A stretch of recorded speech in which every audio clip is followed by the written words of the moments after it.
नमस्कार. आज आपण 42व्या श्लोकाचा अर्थ जाणून घेणार आहोत. अशा प्रकारे मुख्य वस्तूंमध्ये असलेल्या आपल्या योगशक्ती रूपी तेजाच्या अंशाच्या आविष्काराचे वर्णन करून आता भगवंत असे सांगत आहेत की सर्व जग हे माझ्या योगशक्तीच्या एका अंशाने धारण केलेले आहे. श्लोक 42. अथवा बहुनैतेन किञ्ज्ञातेन तवार्जुन विष्टभ्याहमिदं कृत्स्न मेकांशेन स्थितो जगत्. श्लोकाचा अर्थ, किंवा हे अर्जुना, हे फार जाणण्याचे तुला काय प्रयोजन आहे? मी या संपूर्ण जगाला आपल्या योगशक्तीच्या केवळ एका अंशाने धारण करून राहिलो आहे. अथवा हा शब्द पक्षांतराचा बोधक आहे.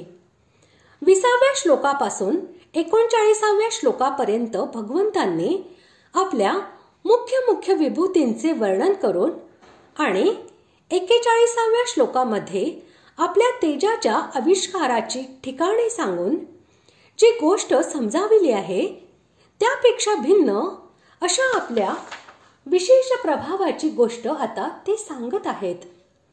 हीच गोष्ट दाखविण्यासाठी येथे अथवा या शब्दाचा प्रयोग केलेला आहे.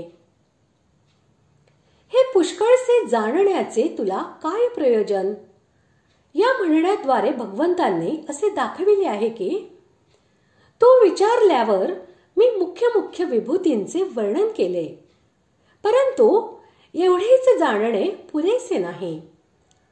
सारांश असा की मी आता तुला जे सांगत आहे ते तू चांगल्या प्रकारे समजून घे, मग सर्व काही तुला आपोआप समजून येईल. त्यानंतर तुला काही जाणण्याचे उरणार नाही. येथे इदम आणि कृत्स्नम या विशेषणासह जगत हे पद, मन, इंद्रिये व शरीर यांच्यासह सर्व चराचर प्राणी तसेच भोग सामुग्री, भोगस्थान आणि सर्व लोक यांच्यासह ब्रह्मांडाचे वाचक आहे. हे ब्रह्मांड भगवंतांच्या कोण्या एका अंशामध्ये त्यांच्याच योगशक्तीने धारण केलेले आहे.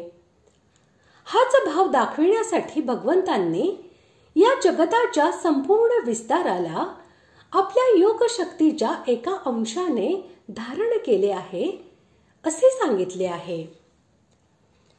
अशा प्रकारे आज आपण 42व्या श्लोकाचा अर्थ जाणून घेतला आणि यासोबतच आपला 10वा अध्यायही पूर्ण झाला.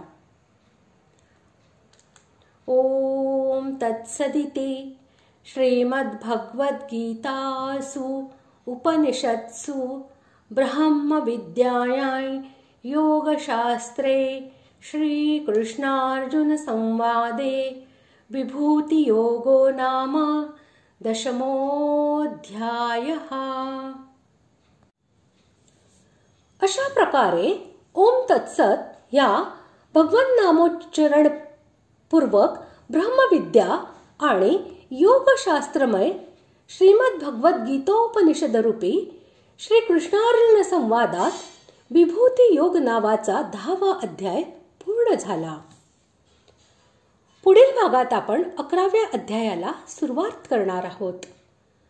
धन्यवाद.